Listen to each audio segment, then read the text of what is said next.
Now we'll discuss the geometrical meaning of zeros of a polynomial. I'll initiate with you here linear polynomial and quadratic polynomial graphically. Again we begin with the same example. Px is 2x plus 3. It's a linear polynomial.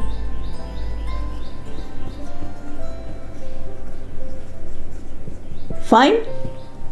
So if I need to draw the graph of this polynomial, how do I do it?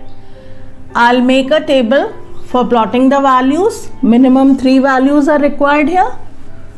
For your convenience, I'm taking 4. One is the value of x. Whatever value of x you put, you get a corresponding value of px that will be taken along y-axis. This will be taken along x-axis, this will be taken along y-axis. If I put the value of x as 0, this whole term becomes 0, so the value of px is just 3. If I put the value of x as 1, I'll get the value of px as 5. If I put the value of x as minus 1, I'll get 3 minus 1 into 2 will get minus 2. 3 minus 2 is plus 1. So we have obtained 3 values. Now if I draw the graph,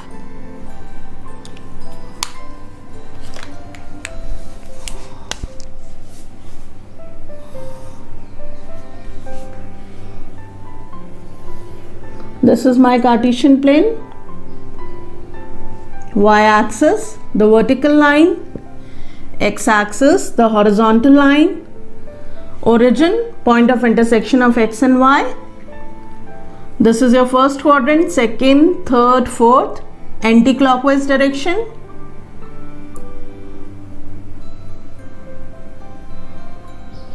On the right hand side of 0, along x-axis numbers are positive. Left of 0 along x-axis numbers are negative. Above 0 positive, below 0 negative. Fine. This is how the 4 quadrants are defined. You can refer to my previous videos on Cartesian plane for the whole details of Cartesian plane. But just to initiate here, I am writing the quadrants. This is your first quadrant where x is positive and y is positive. X and y both are positive. Second quadrant, x is negative, y is positive. In the third quadrant, x is negative, y is also negative. In the fourth quadrant, we have x positive and y negative. Clear? Now let's plot. x0 and the value of px which will be taken along y-axis is 3 plus 3. x0, y3 is this point. Then we have x1, y5. x1, y5 will land up here. This is fifth point, so it will be marked here. X minus 1, y1. X minus 1, y1 comes here.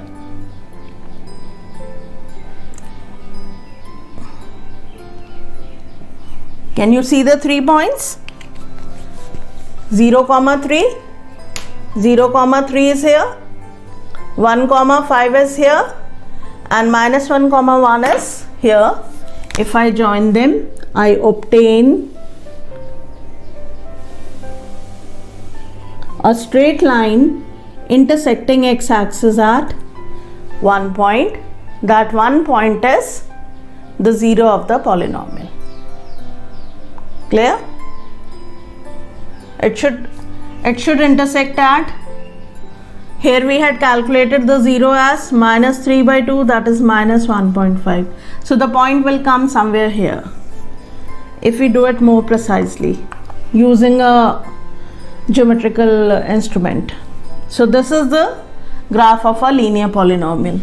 Similarly, if you take a quadratic polynomial,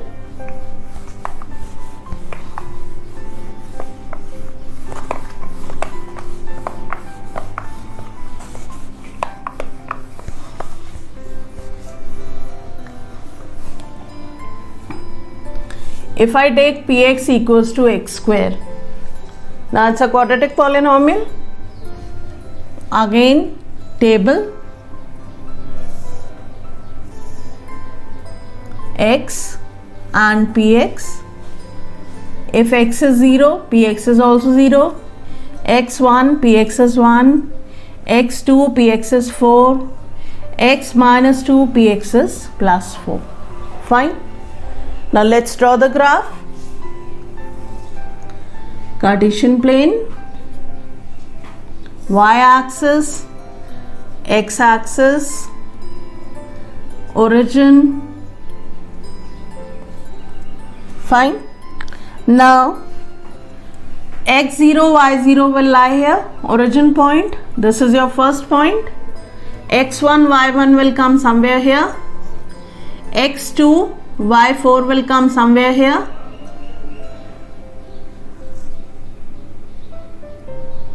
One, two, three, 4, minus 1, minus 2, minus 3, minus 4, 1, 2, 3, 4, minus 1, minus 2, minus 3, minus 4. So x0, y0 is this, x1, y1 is here, slightly above, x2, y4.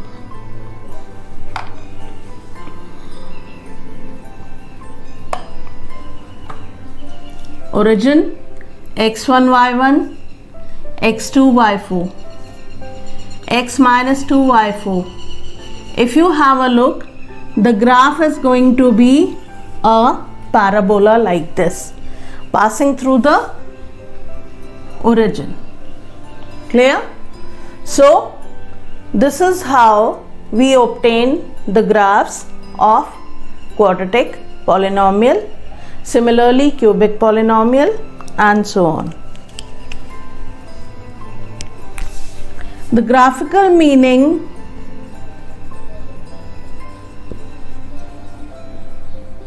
here, it means that the number of points the graph, the line or the curve intersects x-axis determines the zeros of a polynomial. So if your graph is intersecting x-axis, you can refer to 2.1 exercise. If the graph is intersecting x-axis at just one point, it will have 1 0. If it intersects at 2 points, it will have intersecting at 1 point means it has 1 0. Intersecting at 2 points means it will have 2 zeros. Intersecting at 3 points implies it will have 3 zeros. Intersecting at n points means it will have n zeros. So this is the geometrical meaning of zeros of a polynomial.